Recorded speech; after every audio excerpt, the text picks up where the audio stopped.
Master minds commerce చదవాలనుకునే 10th inter విద్యార్థుల తొలి ఎంపిక.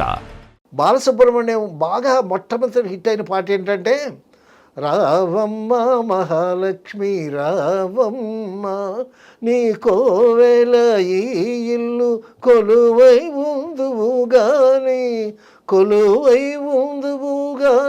కలుమూల రాణి రావమ్మ మహాలక్ష్మి రావమ్మ రావమ్మ కృష్ణార్పణం. బాలసుబ్రహ్మణ్యం గారు చాలా అద్భుతంగా పాడాడు ఆ పాట. ఆ పాటతో మంచి పేరు వచ్చింది. మొదటి సక్సెస్ఫుల్ పాట. మొదటి సక్సెస్ఫుల్ పాట. అసలు వాళ్ళ ఫాదర్ సాంబమూర్తి గారు, బాలసుబ్రహ్మణ్యం గారి ఫాదర్ సాంబమూర్తి గారు అనుకుంటా, ఆయన గుర్తొచ్చాడేమో. ఆయన హరికథలు చెప్పేవాడు, ఇట్లాంటివన్నీ పాడేవాడు. అదే ఆ వారసత్వమే సంక్రమించింది బాలసుబ్రహ్మణ్యం గారికి. ఆ ఉండమ్మ బొట్టు పెడతా అసలు పండగలో సంక్రాంతికి అయితే ప్రతి సంక్రాంతికి ఈ పాట వినిపించేది. అయితే అక్కడి నుంచి ఇంకా అక్కడ విశ్వనాథ్ గారికి దేవులపల్లి కృష్ణశాస్త్రి గారు ఒక ఇన్స్పిరేషన్. ఆ ఇన్స్పిరేషన్తోనే సిరిశ్రమలో జయప్రద మూగ క్యారెక్టర్ని. ఓకే. తర్వాత శంకరాభరణం సక్సెస్ అయిన తర్వాత ఆ శంకరాభరణానికి ఇన్స్పిరేషను పారుపల్లి ఆయన, తర్వాత బాలమురళి గారని ఆయన ఒక చోట చెప్పిన సందర్భాలు ఉన్నాయి. అంటే తర్వాత అండి చెల్లెలి కాపురంలో ఒక పాట విన్నాం మనం. ఆ పాట టర్నింగ్ పాయింట్ విశ్వనాథ్ గారికి. ఆ పాట కూడా అనుకున్నాం మనం, ఒక ఎపిసోడ్లో చెప్పుకున్నాం. క్లైమాక్స్లో చెల్లెలి కాపురంలో వాణిశ్రీ శోభన్ బాబు కాంపిటేటివ్ స్పిరిట్తో ఆవిడ డ్యాన్స్ చేయడం, ఈయన పాట పాడటం. సినారే గారు రాసిన పాట. సినారే గారు రాసిన పాట. చలన కింకిణులు గల్లు గల్లు మన కర కంకణములు గల వినీల కచమర విలాస బంధుల తనులతిక చెంచలించిపోగా అది. ఆ పాట కూడా ఒక ఇన్స్పిరేషన్ అయి ఉండొచ్చు. ఓకే. దేవులపల్లి కృష్ణశాస్త్రి ఒక ఇన్స్పిరేషన్ అయి ఉండొచ్చు. ఒక్కటే ఇన్స్పిరేషన్ కాదు కదా. ఇప్పుడు ఇది లైఫ్ ట్రావెలింగ్లో ఎన్నో సంఘటనలు, ఎంతోమంది వ్యక్తులు, గొప్ప గొప్ప సంఘటనలు ఎదురవుతూ ఉంటాయి. వాటన్నిటితో అవన్నీ ఇన్స్పైర్ చేస్తాయి.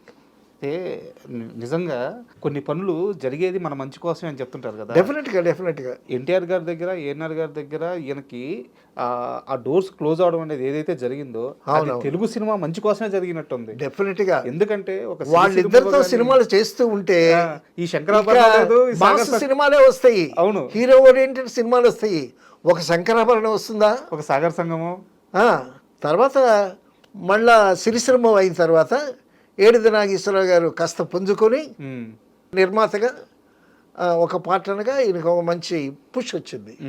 వచ్చిన తర్వాత మళ్ళీ విశ్వనాథ్ గారి దగ్గరికి వచ్చి నాకు మరొక సినిమా చేయండి. అప్పుడు బ్యానర్ అనమాట, ఆయన బ్యానర్ పూర్ణోదయ క్రియేషన్స్. సార్ అంటే విశ్వనాథ్ గారు ఇదిగో అని 4 కాగితాలు ఇచ్చాడు. కథ నిర్మాత కథ తెలియాలి కదా.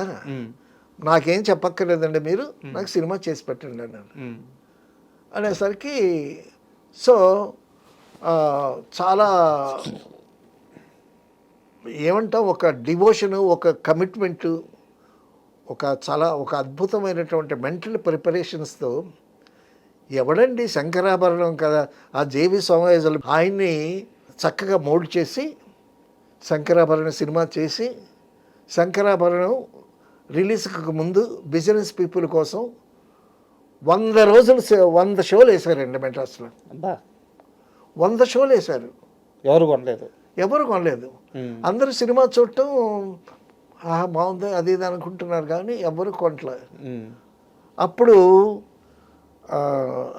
మనోరమ అని తమిళ ఆర్టిస్ట్, మేజర్ సుందరరాజన్ వాళ్ళిద్దరు కలిసి మెడ్రాస్ తీసుకున్నారు. తర్వాత ఎంఎస్ రెడ్డి గారు నెల్లూరు తీసుకున్నారు. ఎంఎస్ రెడ్డి గారు ఏదైనా సినిమా కొంటే అది ఫ్లాప్ అవుతుంది అనేటటువంటి నానుడు ఉంది అప్పుడు. ఓకే. ఎంఎస్ రెడ్డి గారు కొన్నారు కాబట్టి ఈ సినిమా గోవింద అనుకున్నారు. అలాగా చాలా తక్కువ రేట్లకి అమ్మాడు ఏడిది నాగేశ్వరరావు గారు.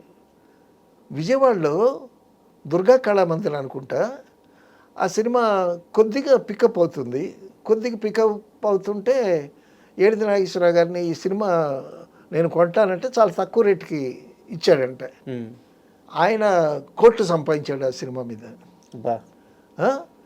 Shankarabharanam Telugu film before Sankarabharanam, after Sankarabharanam. Sankarabharanam నచ్చని ప్రేక్షకుడు ఉండడండి sir. Before Telugu cinema, after Telugu cinema మాత్రమే కాదు సార్. అవును, శంకరాభరణకు ముందు తెలుగు జాతి, శంకరాభరణం తరువాత తెలుగు జాతి కూడా. డెఫినెట్గా. తర్వాత అండి శంకరాభరణం చూసి చాలామంది తల్లులు వాళ్ళ ఆడపిల్లలకి డ్యాన్సులు నేర్పించారంట. కరెక్ట్. సంగీతమా నృత్యమా ఏమి సినిమా అండి అది, కళాఖండం అది. శంకరాభరణం అంటే శంకరాభరణమే, దాని గురించి వేరే చెప్పాల్సినట్టు అవసరం లేదు. బాలసుబ్రహ్మణ్యం అయితే పారిపోయాడు, నేను ఈ పాటలు పాడనని పారిపోయాడు.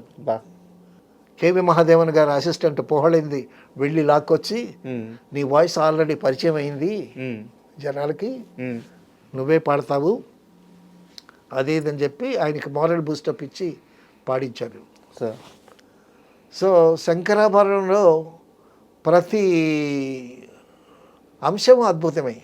సంగీతమా, సాహిత్యమా. జంజాల గారు చెప్పిన విషయం ఏంటంటే సినిమా మొత్తం డైలాగులు 4 పేజీలు. అవునా? ఓన్లీ 4 పేజీలు. ఆయన ఆ సినిమాలో సోమయాజులు గారు ఎక్కువ మాట్లాడరు కదా అసలు. ఎక్కువ మాట్లాడు. అమ్మాయి కోర్టులో బయటకు వచ్చిన తర్వాత ఈ అమ్మాయిని తీసుకొని వెళ్ళిపోతుంటే వాళ్ళ మదరు వాళ్ళ బ్రదర్ అనుకుంటారు, నీ అంతు తెలుస్తాము అది అని చెప్పి అరుస్తా ఉంటారు. ఆయన అలా వస్తాడు, ఒక్కసారి ఆ లుక్ ఇస్తాడు, అంతే. అక్కడ డైలాగ్ ఉండదు. అవును, బాగా గుర్తు నాకు. తర్వాత అండి ఈ విషయం చెప్పాలి. నేను శ్రీకాకుళం జిల్లాలో టీచర్గా పనిచేశాను, తెలుగు పండిట్గా చేశాను. శ్రీకాకుళంలో ఉంటూ శ్రీకాకుళంలో ఒక రూమ్ తీసుకొని స్కూల్కి వెళ్ళి సాయంకాలం వచ్చి అక్కడే నాటకాలు, రిహార్సల్స్, ఫ్రెండ్స్ అంతా ఉండేది. అక్కడ మేము నాటకం వేసేటప్పుడు, జన్మభూమి నాటకం వేసేటప్పుడు నాకు బెస్ట్ యాక్టర్ అవార్డు చేతుల మీదుగా జేవి సోమయాజులు గారు ఇచ్చారు. జేవి సోమయాజులు గారు టాపిక్ వచ్చింది కాబట్టి అండి, నా ఎక్స్పీరియన్స్ ఒక చిన్న ఎక్స్పీరియన్స్ చెప్పండి. సిరిశ్రీములో జేవి సోమయాజులు గారు తమ్ముడు జేవి రమణమూర్తి, ఆయన ఒక పూజారి వేషం వేశాడు. ఓకే. ఆయన సత్యనారాయణతో ఒక డైలాగ్ చెప్తాడు. ఆ డైలాగ్ ఏంటంటే మూగది అయినటువంటి జయప్రద గురించి. ఆ డైలాగు, పుట్టినప్పుడు పుత్తడి బొమ్మలో ఉంటే పుట్టింది హైమ కాదు, సాక్షాత్తు ఆండాలే వెలిసింది అనుకున్నాయా రుద్రయ్య అని జేవి రమణమూర్తి సత్యనారాయణతో డైలాగ్ చెప్తాడు. అప్పుడు విశ్వనాథ్ గారు నన్ను పక్కకి పిలిచి, ఏమయ్యా రమణమూర్తి ఎంత న్యాచురల్గా డైలాగ్ చెప్పాడయ్యా అని అన్నాడు ఆయన. అనేసరికి నేనన్నా, సార్ రమణమూర్తి ఏంటండి, రమణమూర్తి అన్నయ్య ఒకడు ఉన్నాడండి శ్రీకాకుళంలో, జేవి సోమయాజులు అని, ఆయన అద్భుతమైనటువంటి నటుడండి, కీర్తిశేషులులో మురారి వేసేవాడు. తర్వాత కాళరాత్రి నాటకంలో అతను విలన్ క్యారెక్టర్ వేస్తాడండి, కళ్ళలో పాయిజనస్ లుక్స్ కనిపిస్తాయండి నాటకంలో, అంత అద్భుతమైనటువంటి నటుడు అని విశ్వనాథ్ గారితో నేను చెప్పటం జరిగింది. అయితే ఆ అద్భుతానికి మీరు కూడా ఒక మార్గం వేశారు, శంకరాభరణం అనే అద్భుతానికి. మార్గం అని అన్నాను నేను. నాకు తెలిసిన ఒక విషయం ఆయన దగ్గర చేరవేశారు.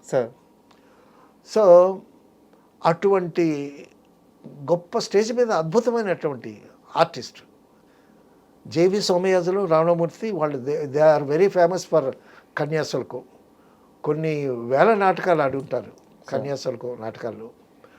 అటువంటి జేవి సోమయాజులను తీసుకొచ్చి ఆ క్యారెక్టర్కి ఫిట్టింగ్ చేసి, ఆ క్యారెక్టర్కి ముందు నాగేశ్వరరావు గారిని అనుకున్నారు, కృష్ణరాజు గారిని అనుకున్నారు. శంకరాభరణానికి కృష్ణరాజు గారు అన్నాడు, ఏమండి నేను వేసే వేషానికి ఈ వేషానికి కుదరదు, నన్ను ఆడియన్స్ రిసీవ్ చేసుకోరు ఆ వేషంలో. కరెక్ట్. ఆయన చాలా ఫ్రాంక్గా చెప్పాడు ఆయన. అవును. అలాగే అనుకుని తర్వాత అండి ఒక క్యారెక్టరు డెస్టినీ అండి, ఒక మంచి క్యారెక్టరు ఎవరిని భరించాలో వాడినే భరిస్తుంది. ఉమ్. ఏంటండి JB Somayajulu overnight he became a star. ఉమ్. గుమ్మడి గారు ఏమన్నారు తెలుసా జేబీ సోమయాజుల్ని, ఏమండి ఇన్నేళ్ల బట్టి మేము సంపాదించినటువంటి పేరు మీరు ఒక్క సినిమాతో సంపాదించారండి అని అన్నారు. సినిమా అటువంటిది సార్, అటువంటిది ఆయన యాక్టింగ్ కానీ. ఆ. తర్వాత